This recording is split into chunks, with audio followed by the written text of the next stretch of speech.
New year వేళ నలుగురికి ఖేల్ రత్న అవార్డులని కేంద్ర సర్కార్ ప్రకటించింది. ఒలింపిక్స్ పతాక విజేత Manu Bhaker, chess champion Gukesh, hockey క్రీడాకారుడు Harmanpreet Singh, para athlete Praveen Kumar కి ఖేల్ రత్న అవార్డులు వరించాయి. మరోవైపు 32 మందికి అర్జున, 5గురికి ద్రోణాచార్య పురస్కారాలకు ఎంపిక చేశారు.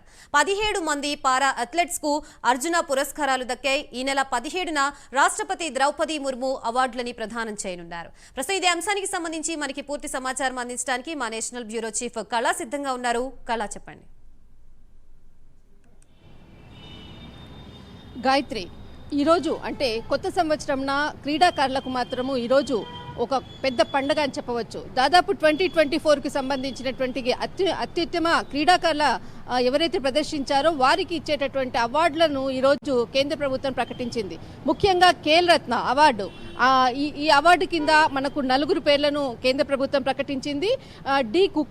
డి గుకేష్ అంటే చెస్, ప్రపంచ చెస్ ఛాంపియన్, అతి చిన్న వయసులో ఈ ఛాంపియన్ అంటే చెస్ ఛాంపియన్ సాధించడం వల్ల ఈ అవార్డును ప్రకటించారు. మరి హర్మన్ ప్రీత్ సింగ్, ప్రవీణ్ కుమార్, తర్వాత మనకు మను బాకర్ పేర్లను 4గురిని ప్రకటించారు. వీరితో పాటు 32 మంది అథ్లెట్లను అత్యుత్తమ క్రీడాకారులుగా గుర్తించి ఈరోజు అనౌన్స్ చేయడం అన్నది కూడా ఆ క్రీడాకారులందరూ కూడా ఆనందం వ్యక్తపరుస్తున్నారు. మరి 5 మంది అంటే క్రీడాకారులకు అత్యుత్తమ శిక్షణ ఇచ్చినటువంటి గురువులకు ఇచ్చేటటువంటి ద్రోణాచార్య అవార్డులు 5గురికి ఈరోజు ప్రకటించారు. వీరందరికీ కూడా ఈ నెల జనవరి 17వ తేదీన రాష్ట్రపతి భవన్లో ఉదయం 11 గంటలకు ఈ వేడుక జరగనుంది. అయితే 32 మంది మనకు వచ్చి అథ్లెట్లకు, తర్వాత 5గురు ద్రోణాచార్య అవార్డులకు, తర్వాత గురువులకు సంబంధించింది. 4 మనకు ఇక్కడ దాదాపు ప్రపంచ చెస్ ఛాంపియన్ అతి చిన్న వయసులో డిసెంబర్లో జరిగినటువంటి టోర్నమెంట్లో ఏదైతే ఉందో ఆ టోర్నమెంట్లో విజయం సాధించడంతో ఈ డి గుకేష్కు ఈ ఖేల్ రత్న అవార్డుని కేంద్ర ప్రభుత్వం ప్రకటించింది. అయితే ఇక్కడ మరొక ఇంట్రెస్టింగ్ పాయింట్ మనకు మను బాకర్.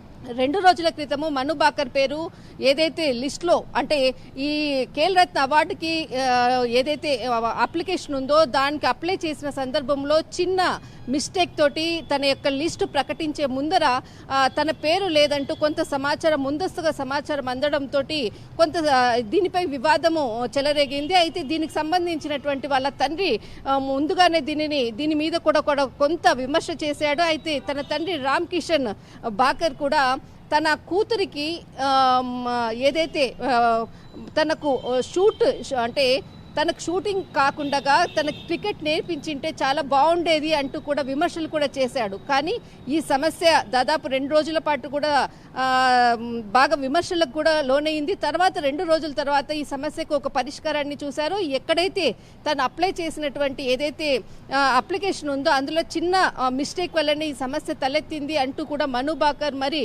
ఎక్స్ వేదికగా తను ఒక పోస్ట్ కూడా చేయడం జరిగింది.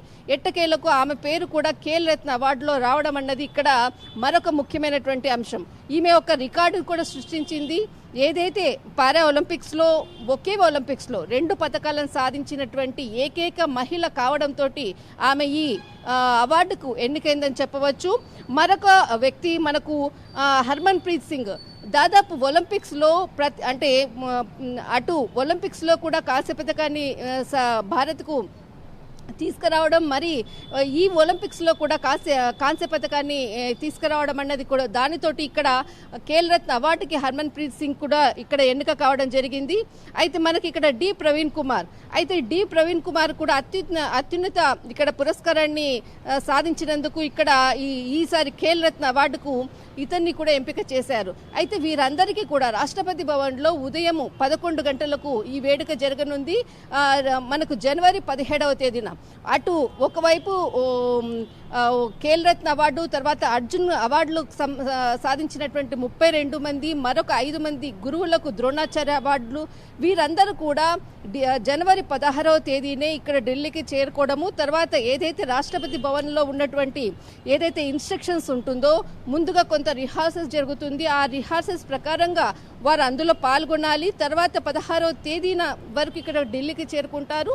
16న జరిగేటటువంటి జరిగేటటువంటి ఆ రిహార్సల్స్ అనంతరము 17న రాష్ట్రపతి భవన్లో జరిగేటటువంటి వేడుకలో ఈ అవార్డులంతా అందుకుంటారు. తర్వాత 17 అందుకున్న తర్వాత ప్రధానితో కూడా వీరికి ఫోటో సెషన్ కూడా ఉంటుంది.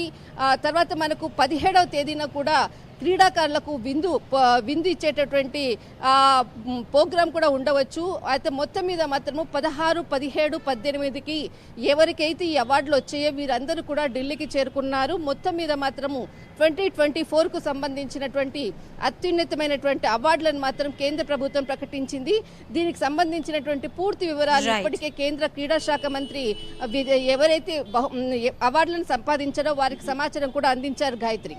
రైట్, థ్యాంక్ యూ కళ.